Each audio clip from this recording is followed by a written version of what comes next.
کہ مجلس عزا ایک مثالی طور پر ہم کیسے برپا کریں.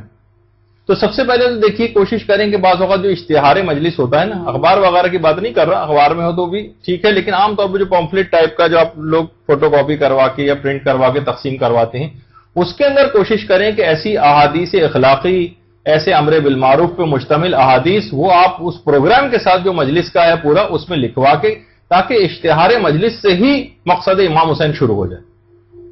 اور صرف یہی نہیں بلکہ گھر کی جو سیٹنگ آپ کریں گی وہ بھی اس انداز کی ہونی چاہیے کہ در و دیوار پر مثلا آپ کوشش کر کے، آپ کو پتہ ہے نا کہ ایام عزا آنے والے ہیں، پہلے سے ایسی بہترین احادیث جو آپ کو ہمارے اس پہ فیس بک وغیرہ کے اوپر بھی اس میں سے ابھی آپ لے سکتی ہیں، یہاں سے مدرسے سے بھی اس کے لے کے آپ پینافلیکس کے اوپر بنوا کے، یعنی پورا جو عزا خانہ یا وہ کمرہ جس کے اندر ہو اس کی دیواروں پر وہ حدیثیں لکھی ہوں، تمام عورتیں آئیں گی، پڑھیں گی، اثر ہوگا، یعنی در و دیوار سے تبلیغ جو ہے دین کی ہو رہی اور امام حسین کا مقصد جو ہے وہ پورا ہو رہا ہو.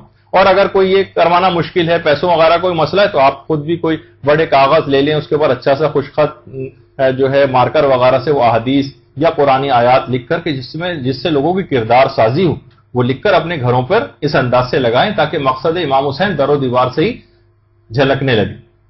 اچھا، اسی طریقے سے بہت سے ذاکر اور ذاکرہ، اچھا یہ تھوڑا سا اس کے اندر اسپیلنگ مسٹیک ہے، ایسا انتخاب کریں جو واقعی پہلے سے اس سے ڈسکس بھی کر لیں، بلکہ ایسے موضوع کا بھی انتخاب اس سے کر لیں کہ عام طور پہ بس ایک کسی بھی ذاکر یا ذاکرہ کو لانا پھر وہ جو بھی پڑھ کر چلا جائے، نہیں، آپ کو احساس کرنا ہے کہ ہماری ضرورت کیا ہے. آپ کہتے ہیں بھائی اس موضوع کے اوپر آپ کو تیاری کرنی، اس سے ڈسکس بھی کر لیں، اچھا آپ کیا کیا چیزیں بیان کریں گے، پہلے سے یہ بات ہونی چاہیے. اتنا بڑا پروگرام اور ارینج کر رہی ہیں کیا فقط ایک فارمیلٹی کے طور پر ہو رہا ہے یا واقعی اس کے پیچھے کوئی مقصد ہے؟ اگر مقصد ہوگا آپ کے دماغ میں امام حسین کے قیام کا اور عزاداری کا صحیح معنوں میں، تو آپ اس سے ڈسکس کریں گے کہ موضوع مجلس آپ نے کیا رکھا ہے، کس موضوع پہ اس کو پڑھنا ہے، بلکہ کچھ چاہیں تو اس کو مواد بھی مہیا کر دیا جائے اگر چھوٹے لیول کا کوئی ذاکر یا ذاکرہ کا آپ ارینجمنٹ کر رہی ہیں.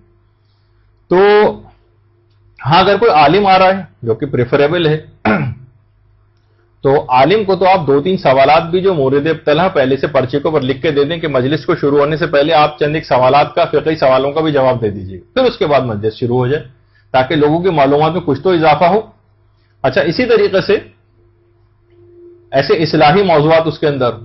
پھر تبرک کے سلسلے میں ایک بات ہے کہ تبرک میں بھی کچھ چیزیں اضافے یا تبدیلی جو ہے اس کے اندر ہونی چاہیے. اور مثلا بہت سی کتابیں ہیں کہ جو کہ آپ اس میں بٹوا سکتی ہیں تبرک کے طور پر، کچھ بکلیٹ ہیں وہ بٹوا سکتی ہیں، نماز کی چادریں جو ہیں وہ آپ تبرک کے طور پہ دے سکتی ہیں. کتنی عورتوں کی آپ نے دیکھا ہے دوپٹے وغیرہ میں نماز پڑھ رہی ہیں، بال نظر آ رہے ہوتے ہیں ادھر ادھر لپیٹ لپاٹ کے جو خواتین پڑھتی ہیں، تو آپ ایسی چادروں کا ارینجمنٹ کروا سکتی ہیں. جب تک پھر وہ نمازیں پڑھتی رہے گی آپ کو ثواب ملے گا. پردے کے موضوع پر آپ تقریر کروا دیں پہلے خاتون سے اس قسم کی، پھر اس کے بعد اس میں احساس دلایا گیا ہو کہ آپ کو نامحرم کے سامنے موزے پہننا ہے یا پاؤں چھپانا ہے، سلیوز آپ کے جو ہے عام طور پر کلائیاں ظاہر ہو جاتی ہیں. اور تبرک میں آپ جو ہے مثلا موزے اور سلیوز ایکسٹرا طور پہ کھانے کھلانے کے ساتھ بھی آپ دے سکتی ہیں. ایسی اچھی اصلاحی مجالس پر مبنی مجالس کی DVDs اور CDs یہ آپ تحفے میں اس میں تبرک کے طور پہ دے سکتی ہیں، کیسٹس دے سکتی ہیں. ہاتھ سے لکھا ہوا کوئی ہینڈ آؤٹ ہے، اگر آپ یہ نہیں افورڈ کر سکتی تو کچھ لے کے فوٹو کاپی کرا کے وہ تقسیم کر سکتی ہیں. اچھا، پھر اس کے علاوہ اب دیکھیے تبرکات جتنے بھی ہیں جو اس کے اندر تبرک وغیرہ ملتے ہیں، اس میں یہ نہیں کہ جو بھی تبرک دیا جا رہا ہے بڑے ہم اس کو وہ کریں، نہیں، کتنے مضر صحت تبرک آپ بانٹتی ہیں اس کے اندر. بہت سے ایسے ہیں کہ اتنے گھی اور تیل کی پوری لیئرز اس کے اوپر ہوتی ہیں، جسے ہم کہتے ہیں کہ یہ ہمارے ایک دوست کہتے ہیں بڑا اچھا کہ ہارٹ اٹیک جو ہے وہ آپ تقسیم کر رہے ہیں یہ سب. تو وہ جو ہیں گندے تیلوں کے اندر پکی ہوئی چیزیں، کب امام حسین جو ہے یہ کہیں گے کہ ان ہائیجینک یا مثلا جو ہے وہ گندے تیلوں کے اندر پکی ہوئی چیزیں آپ لوگوں کو میرے نام کے اوپر کھلائیں؟ امام حسین کبھی راضی نہیں ہوں گے کہ جس کو کھا کر عزادار مزید بیمار سے بیمار ہوتے چلے جائیں. ایک طالبہ نے مجھے لکھ کر بھی ایک بڑی اچھی تجاویز جو ہے وہ دی تھی کیٹرنگ والوں کے سلسلے میں کہ ان کو کن باتوں کا خیال کرنا چاہیے. وہ میں ان سے ملاقات نہیں کر سکا لیکن انہوں نے بہت اچھی وہ تجاویز دی اور واقعی اس کو پرنٹ کروا کے اور ایسے کیٹرنگ سروس والوں کو جو دی جائیں تاکہ وہ ان کو احساس ہو کہ وہ کیا کر رہے ہیں.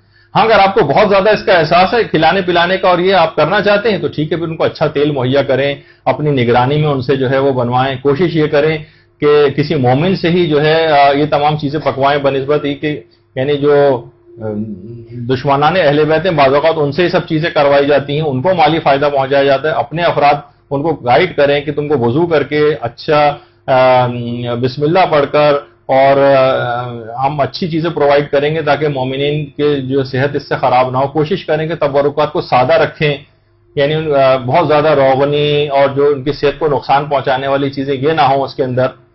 اور اس طرح کی بہت ساری چیزیں ہو سکتی ہیں.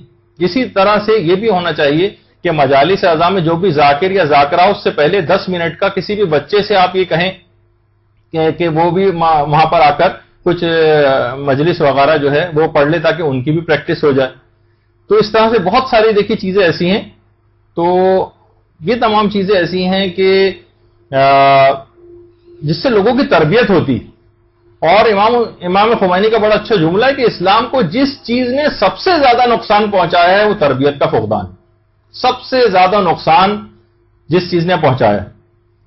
تو دیکھیے اس طرح سے اس میں بزرگ افراد کی ذمہ داری زیادہ ہے. جہاں وہ غلطی اس طرح سے دیکھیں تو باقاعدہ ڈسکس کریں، باقاعدہ وہ لوگوں کے سامنے اس چیز کو لے کر آئیں اور اس کے اندر آہستہ روی کے ساتھ کام کریں. ایک دم سے کوئی انقلاب لانے کی ضرورت نہیں. اس میں مرحلے وار پہلے نصیحت ہو، موعظہ ہو، پھر ڈسکشن ہو، گروپ ڈسکشن ہو، مثلا ڈرائنگ روم کے اندر گفتگو کے اندر اس بات کو، کھانے کی میز اور دسترخوان پہ والی گفتگو کریں. بھائی اس طرح کی مجالس اس کے اندر اس انداز سے ہونی چاہیے.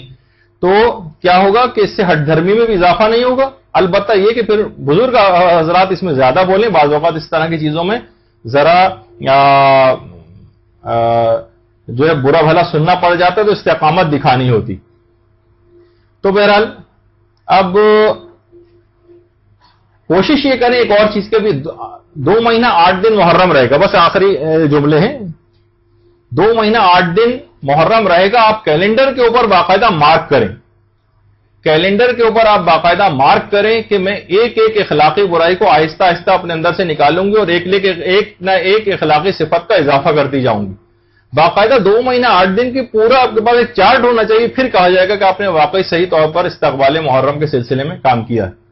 اور پھر ورنہ ایسا نہیں ہو کہ یہ محرم بھی پچھلے محرموں کی طرح سے ایسے ہی گزر جائے، ہم ویسے کے ویسے ہی تہیدامہ اور اخلاق و کردار سے عاری بدنصیبوں کی طرح سے رہ جائیں. روایت میں ہے کہ جب چوتھے امام زین العابدین علیہ الصلوۃ والسلام جب امام کربلا سے مدینہ واپس لوٹے تو ایک شخص نے آ کر کہا کہ اے فرزند رسول آپ گئے تو کیا ہوا؟ اچھا اس کی بات بھی صحیح تھی. جب کاروان شروع میں گیا تھا تو سب تھے. امام حسین علیہ السلام قیادت کر رہے تھے. ایک سے ایک بڑھ کر شجاع موجود تھا. عباس تھے، علی اکبر تھے، قاسم تھے، اصحاب رسول تھے، اصحاب ائمہ تھے. اب نہ امام حسین ہیں، نہ علی اکبر ہیں، نہ قاسم ہیں، نہ 6 مہینے کا بچہ واپس آیا ہے. واپس آیا ہے تو فقط کاروان کا ایک مرد واپس آیا ہے، امام زین العابدین. کہا مولا آپ گئے تو کیا ہوا؟ امام نے فرمایا تم یہ بھی تو سوچو کہ اگر ہم نہ جاتے تو کیا ہوتا. یعنی ہم نہ جاتے تو ہمارے جسم تو سلامت رہ جاتے مگر ہماری روح کا وجود بھی نہیں ہوتا. لوگوں کے ضمیر مر جاتے، عقل اور منطق کو شکست ہو جاتی، شیطان کامیاب ہو جاتا اور اسلام کا نام تک باقی نہیں رہتا. تو امام حسین علیہ السلام کے قیام سے ان کا جو مقصد تھا وہ اسلام کی آبیاری تھا، اسلام کے پرچم کو بلند کرنا تھا، لوگوں کو اسلام کی دعوت دینا تھی. جب یہ قرآن کو سر پر رکھ کر امام دونوں لشکروں کے درمیان آ کر کھڑے ہو کر ان کو تعلیم دے رہے تھے. اور ہماری آزاداری، ہماری مجالس اس سے خالی ہوتی چلی جا رہی ہیں اور ایسے مباحث اور موضوعات کا انتخاب ہو رہا ہے کہ جو لوگوں کے مسئلے نہیں ہیں. تو اب آزاداری کے ذریعے بس ذمہ داری آپ کی ہے کہ ہر وہ کام کرنا ہے کہ جس سے اسلام باقی رہے، اسلام کا بول بالا ہو، اس کی تعلیمات کے عملی مظاہر زندگیوں میں نظر آئیں.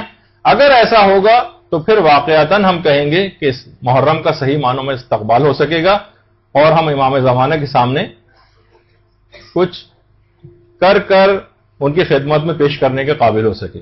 برحمتک یا ارحم الراحمین وصلی اللہ علی محمد وآلہ الطاہرین.